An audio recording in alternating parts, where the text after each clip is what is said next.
Hi, this is Anna, and this is Check It at the Round Table, where we discuss movies, books, music, and stuff. Today we are discussing Tonhon Chonlatee Episode 4. This episode basically opens with Chonlatee's mom coming to visit him at the university, and I really just love his mom. I'm just going to give another shout out to her because she is a really cool person. I mean, she just takes everything in stride. It's like there's this kid that's coming up and trying to flirt with Chonlatee, and she's like, "You're not flirting with my son right now. I don't care who you are. I don't care where you're going. I am here with my son right now, and I'm going to have a much better day with my son, and so is he, if you leave us alone." And so she basically takes her son and Ping, his friend, and marches off and leaves the other kid in the dust. While they're at the university, Chonlatee takes them to go get a pedicure or get their nails done by the girl who he met at the place that was not really a massage center. So anyway, he kind of takes them over, and that girl actually looks at his mom and says, "Your son is a very kind person, and I just want to tell you that he really is a really neat person." And she's like, "Of course, he's my son. I knew this all along." And I love his mom's absolutely gregarious and self-assured nature. In many ways, I think it's interesting that Chonlatee, who is not that way at all, ends up, he lived with his mom, who is very gregarious, and then he ends up with Tonhon, who, again, is a very gregarious, self-assured person. This episode, Tonhon decides to take Chonlatee to go to the gym so he can exercise and get big muscles. And I'm going, Chonlatee could exercise from now till kingdom come, and I really don't think he's going to ever be, the muscle building type. But, we all have delusions, and Tonhon's just trying to, help him be more manly, so hopefully people won't be bugging him as much. As this episode progresses, Chonlatee realizes he forgot something at home one day, his cell phone, so he heads back home during school hours, and the other two guys who room with him and Tonhon are there kind of having a little time to themselves again, and Chonlatee comes in, and the one guy says, "Can you get me a glass of water, sweetheart," or something. And Chonlatee's going, "Well, this is kind of weird, but I will get him a glass of water." And he takes a glass of water over, and the guy attacks him. Nothing really inappropriate happens, except they have this little tussle. And then the other guy, who the one guy thought was bringing him his water, comes over and goes, "What exactly are you doing, and who are you fighting on the couch?" And then the two of them look at each other and go, "Oh no, we kind of messed this up because we've been putting on this charade that we aren't a couple for like literally 3 years." And I'm going, Tonhon must be like the densest person on the bloody universe to have not figured this out before now. And anyway, Chonlatee's sitting there, and he's going, "They're a couple, and I guess now I figured that one out." And they kind of scare him a little bit because they're like, "You can't tell Tonhon." And, then they finally get it out of him during that whole conversation. But they're basically pinning him and kind of tickling him, and they're not doing anything inappropriate. They're just being wienerheads. I don't know how else to explain it, and that's not a bad word. I'm from the Midwest, and in America, in the Midwest, that is a perfectly valid word that just means someone's being silly. So anyway, I want to explain that to all listeners who are not from the Midwest. So Tonhon, or Chonlatee, is sitting there, and he's talking to the other two guys, and he says, "I've liked Tonhon since I was a kid, but don't tell Tonhon." And then they have this conference with the two other guys who are roommates, which I'm sorry, I cannot remember their names right now, and their supposed girlfriend and Chonlatee kind of devising, how are we going to, make sure that Tonhon and Chonlatee do end up together eventually. And that is kind of a funny conference. And so anyway, then Tonhon and Chonlatee are setting out on their porch one day, and Tonhon wants Chonlatee's mom, who is Aunt Nam, I think is her name, to come to his dad's birthday party. And one of the main reasons that everyone thinks that this is not going to work out between Tonhon and Chonlatee is because Tonhon's dad is this really kind of annoying parent. And, I've met several parents who are like him in my life, and he's one of those that you sit there and go, when you are a parent, you never want to be like them. And it has nothing to do with, his homophobia, which is a big problem for him, or his, just overbearing nature in general, which is also a big problem for him. But anyway, the backstory a little bit on Tonhon's dad is Tonhon has an older sister who got married to a man, and they do not have a child yet. And the dad is constantly pestering his daughter and son-in-law to have children, have children, have children. I need an heir. It's not about having the grandkids. It's more about something to check off on the list of things. And I'm like, no one, number one, wants to be reminded to have children. And number two, it really has none of your business, no matter what. I mean, no offense.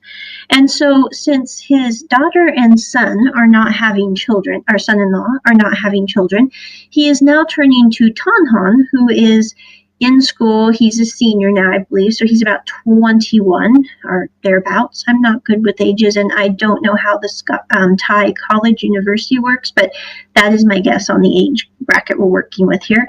And he's like, I want Tonhon to get married quickly so that I can have a grandchild. And so he's constantly pressuring Tonhon to get married, to have a grandchild. And so Tonhon has all that. The other thing is Tonhon grew up in a home where homophobia ran rampant through the streets, as they say. So it was like, that was a huge problem there as well. So between both those things, Tonhon is has a lot of pressure on him to behave in a certain way, to live a certain life, etc.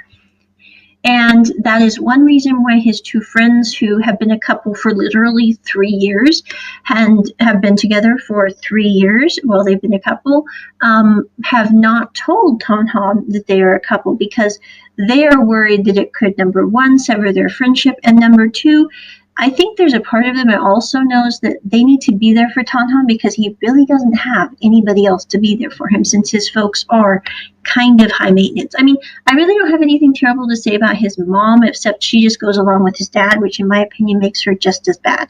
So anyway, and no offense, but it really isn't a parent's job to sit there and tell their child at 21 what to do with their love life or their, whatever life that way. I mean, no offense. I'm going, it really isn't their job at any age, but, especially 21. I mean, no offense. I'm just going, they're of age. They can do what they want. Hopefully they make the right decisions, but if not, you know what? It's still their decisions. And there's a little digression, but still. So anyway, Tonhon is inviting Chonlatee's mom, Aunt Nam, to come to the birthday party. And she tells Chonlatee she's not coming. And then she tells Tonhon that she is, but he can't tell Chonlatee. And I love how the mom comes to the birthday party. Who comes to the birthday party are the other two roommates with the girlfriend that they share, who's not really their girlfriend.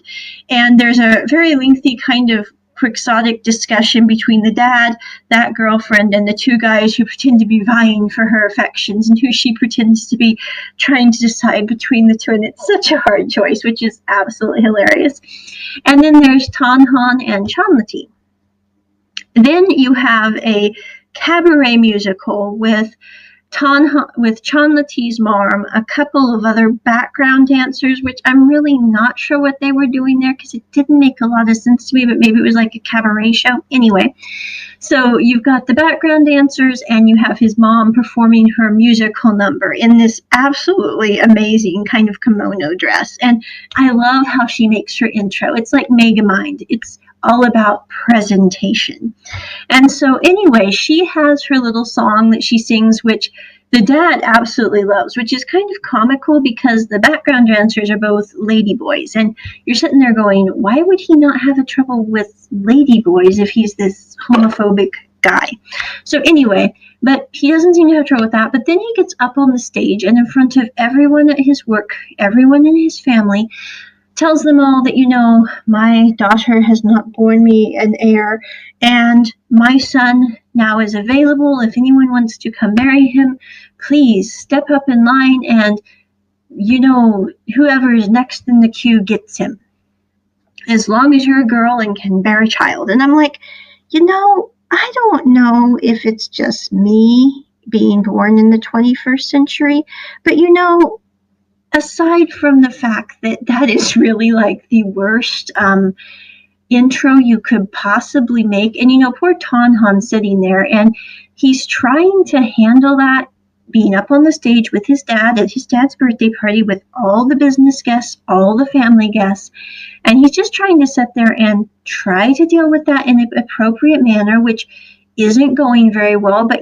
I think he did do his best there. He's just like, I really can't believe my dad is doing this in front of all his business colleagues, in front of my sister and her husband, in front of my mom, in front of all these guests, in front of family, in front of friends. It's like really the most inappropriate kind of conversation you could have. And so he goes home with Chonlatee and with his 2 roommates, and they drop off the fake girlfriend. And he basically sits there that night, and he's just kind of shell-shocked from that whole moment.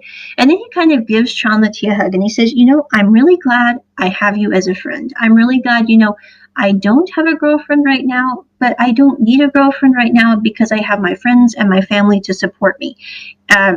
Some of my family to support me. Actually, not much, but I think his mom tries. His sister is kind of wrapped up in her own life. So, anyway, he's got his 2 roommates who he's known for 3 years. He's got Chonlatee, who he's known literally since they were kids. And he's got Chonlatee's mom, who in many ways I think cares about him with better care than his own parents, simply because she doesn't have a hidden agenda. I mean, she's like, Chonlatee might end up with this kid, Chonlatee might not, but either way, he's just Tonhon, who I've known my whole life. So moving on, or since he was born, basically. So anyway, that is my review of episode 4 of Tonhon Chonlatee. I do like this series mainly because I try to watch something that's a little comedic like once a month. And this was kind of my little comedic since I'd already finished My Engineer. So gotta wait till My Engineer 2 comes out, which I'm really looking forward to and very impatient for. But not going to bring that up any further. So this was my kind of comedic one that I'm watching right now. I would not watch this with children just because it does have topics that I wouldn't discuss with kids. And I probably won't watch this again unless it kind of turns itself around. And, it could get a lot better as the final episodes come out. I really don't know. But with what we've got right now, I'm going, it's kind of like Why Are You? I really liked Tudor. I really liked Fighter. I didn't like everything that was in that show, and I really didn't like Science On, and so that's not one that I'm probably ever going to rewatch again. And Tonhon Chonlatee is kind of like that. I mean, I am enjoying it as a viewing, but will I watch it again? Probably not. I'd probably give the series so far a 5 out of 10, which, isn't that high of a rating. And that is my review of Tonhon Chonlatee episode 4. Check it at the round table. Bye.